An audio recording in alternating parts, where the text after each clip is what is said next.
Shalom, puji Tuhan. Pada kesempatan ini, kami akan membahas peniupan 7 sangkakala, khususnya sangkakala ke-6. Dari Wahyu 9 ayat 13 sampai 21, berisi beberapa hal pokok sebagai berikut.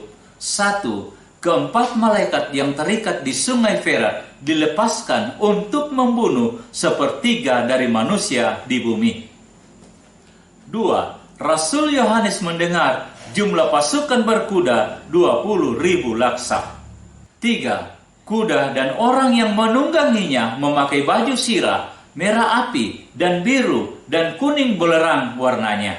4. Kepala kuda itu sama seperti kepala singa, dan dari mulutnya keluar api, dan asap, dan belerang.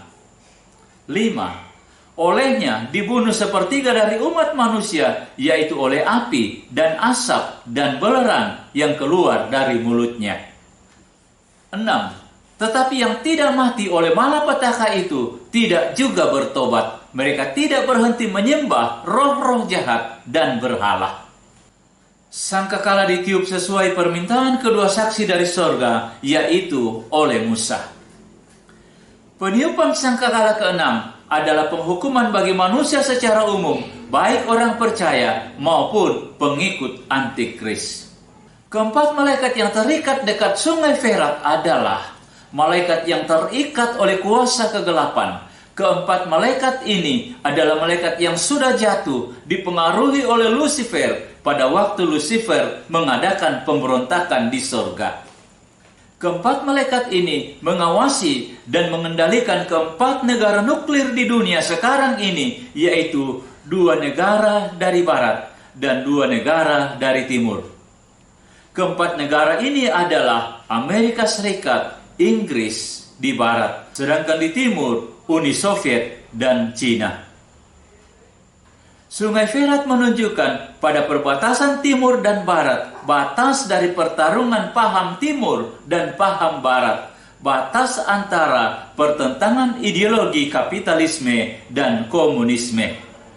Rasul Yohanes tidak melihat jumlah pasukan tentara berkuda itu, dia hanya mendengar jumlahnya. Jumlah pasukan ini seperti pasir di pantai laut. Mereka akan berperang dengan kekuatan yang luar biasa. Masa berlaku sangkakala pertama sampai ke-6. Sangkakala 1 sampai 4 berlangsung selama 12 hari.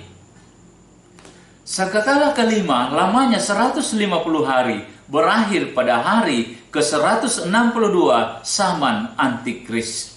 Sangkakala ke-6 lamanya 180 hari, mulai berlaku pada hari ke-181 sampai hari ke-360 zaman Antikris. Ada kekosongan antara hari ke-162 sampai 180 selama 18 hari. Masa kekosongan ini digunakan untuk persiapan perang dunia ketiga. Jadi sangkakala pertama sampai 6 berlangsung selama 1 tahun. Persiapan perang dunia ketiga. Setelah 162 hari zaman Antikris berjalan, mulailah sangkakala ke-6. Namun, sebelum sangkakala ke-6 berlangsung penuh, disediakan waktu 18 hari untuk mempersiapkan perang. Pada sangkakala ini terjadi perang dunia ketiga, lamanya 180 hari, yang menyebabkan sepertiga manusia di bumi mati. Sejak meterai keempat, nampak terdiri 4 malaikat pada keempat penjuru alam memegang keempat mata angin, supaya jangan angin bertiup di bumi, atau di laut, atau di atas pohon. Wahyu 7 ayat 1. Angin di sini adalah angin peperangan yang ditiupkan oleh iblis dari langit dan mengguncangkan laut besar. Daniel 7 ayat 2. Ingat, markas besarnya iblis ada di langit. Keempat malaikat yang menahan angin ini adalah malaikat penghukuman di bawah komando malaikat Mikael. Mereka termasuk dalam 7 malaikat yang memegang 7 sangkakala dan 7 bokor murka Allah. Keempat malaikat yang memegang mata angin berada di 4 penjuru alam di atas udara.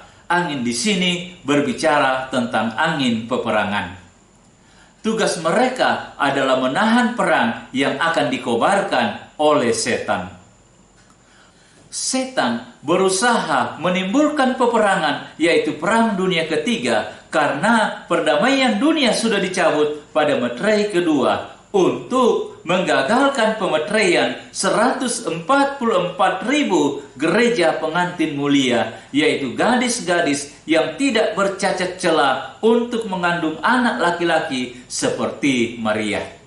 Dalam Wahyu 7 ayat 2-3, malaikat yang naik dari matahari hidup itu adalah malaikat Jibril. Dia berteriak pada 4 malaikat untuk menahan angin peperangan sampai selesai pemeteraian 144.000 pengantin mulia. Angin peperangan ini ditahan sejak selesainya Perang Dunia Kedua. Ketika sangkakala ke-6 ditiup, maka 4 malaikat melepas angin yang telah ditahan selama ini, yaitu keempat angin dari langit yang ditiupkan iblis yang mengguncangkan laut besar. Ketika angin itu bertemu dengan meterai kedua, maka terjadilah perang dunia. Sejak meterai keempat, nafsu perang tetap ada, tetapi ditahan. Terjadi perang dingin antara barat dan timur, dan masing-masing berlomba membuat senjata perang yang mematikan. Ketika angin dan meterai kedua dan sangkakala ke-6 bertemu, maka bangkitlah nafsu perang yang sangat besar. Segala persenjataan dan perlengkapan perang dikeluarkan dan disiapkan. Persiapan ini selama 18 hari. Ketika angin dilepas, maka keempat malaikat yang terikat di sungai Ferat dilepaskan. Akibatnya, Perang Dunia Ketiga segera meletus. Perang Dunia Ketiga. Walaupun gereja tertinggal dapat bertahan dalam penyiksaan 5 bulan pada sangkakala yang kelima, yaitu penyiksaan tanpa kematian, tapi masih harus menghadapi sangkakala ke-6 dan ke-7, yaitu Perang Dunia Ketiga dan masa jayanya Antikris. Perhatikan percaturan politik besar di dunia sekarang yang mempengaruhi segala segi kehidupan dunia sekarang ini, mempengaruhi kehidupan ekonomi, pertahanan, dan politik. Akibat dari pertarungan paham kapitalis dan komunis yang makin meruncing, maka Perang Dunia Ketiga pecah. Pecahnya di Timur Tengah. Pelajari situasi Timur Tengah di mana 2 blok besar masing-masing merebut pengaruh di Timur Tengah, dan pecahnya Perang Dunia Tiga ini pada hari ke-180 zaman Antikris. Adapun Perang Dunia Ketiga ini sangat hebat dan sangat mengerikan dan menelan 1/3 korban manusia di dunia dan hanya berjalan selama 180 hari. Perang Dunia Ketiga selesai pada hari ke-360 zaman Antikris. Ingat bahwa bila pecah Perang Dunia Ketiga, seluruh kekuatan dari keempat negara nuklir ini akan dikerahkan beserta dengan kawan-kawan mereka, suatu perang yang luar biasa hebatnya. Pengetahuan teknologi pada zaman Antikris itu sangat tinggi sehingga berlakulah Obadya 3 dan 4.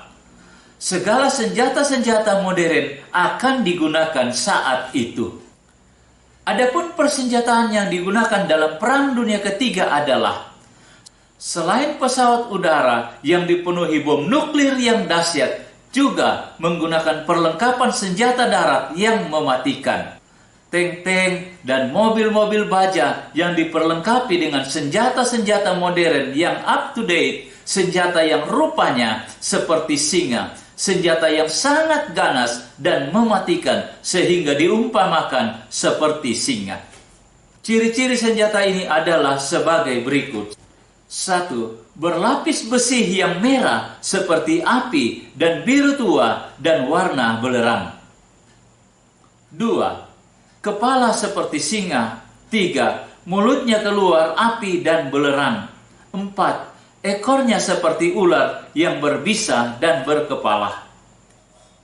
Perang ini adalah perang nuklir yang sangat dahsyat, sehingga dalam waktu yang sangat singkat, yaitu 6 bulan, dapat menelan korban jiwa sepertiga penduduk bumi. Wahyu 9 ayat 13-21. Kekuatan senjata sangat ngeri dan mematikan, seperti ular yang berkepala dan berbisa. Itu sebabnya hanya dalam waktu 6 bulan perang meletus, sepertiga penduduk bumi binasa. Akibat perang hancurlah perekonomian, politik, dan militer di bumi. Mereka yang tidak mati pada perang dunia ketiga ini tidak juga mau bertobat, bahkan mendukakan Tuhan, dan mereka melawan Tuhan. Wahyu 9 ayat 20-21. Tapi Tuhan Yesus akan kembali menghajar mereka habis-habisan dengan 7 bokor murka Allah dalam Wahyu 16. Selesai perang dunia ketiga ini, maka mulailah masa jayanya antikris, masa pemerintahan yang mutlak. Kemakmuran luar biasa akan dialami oleh antikris dan penduduk bumi yang akan dijelaskan dalam Wahyu 13. Kemakmuran akan dialami luar biasa oleh penduduk bumi karena hikmat antikris yang luar biasa dalam memanfaatkan kekayaan alam, sekalipun terjadi masa kekeringan karena tidak ada hujan selama 3,5 tahun zaman antikris. Antikris menjadi penguasa tunggal dunia, didukung oleh 10 negara di barat dan 7 negara di timur. Antikris menguasai ekonomi, politik, agama di seluruh dunia. Nabi Musa dan Nabi Elia akan bernubuat terus dan bertarung dengan antikris. Ada kesempatan bagi gereja palsu untuk bertobat sebelum tiba pencurahan 7 bokor murka Allah. Perhatikan Wahyu 18 ayat 4. Dan kedua nabi itu berhasil menarik begitu banyak jiwa-jiwa dari gereja palsu. Perhatikan Wahyu 17 ayat 6-17 dan Wahyu 18 ayat 4. Puji Tuhan, Shalom.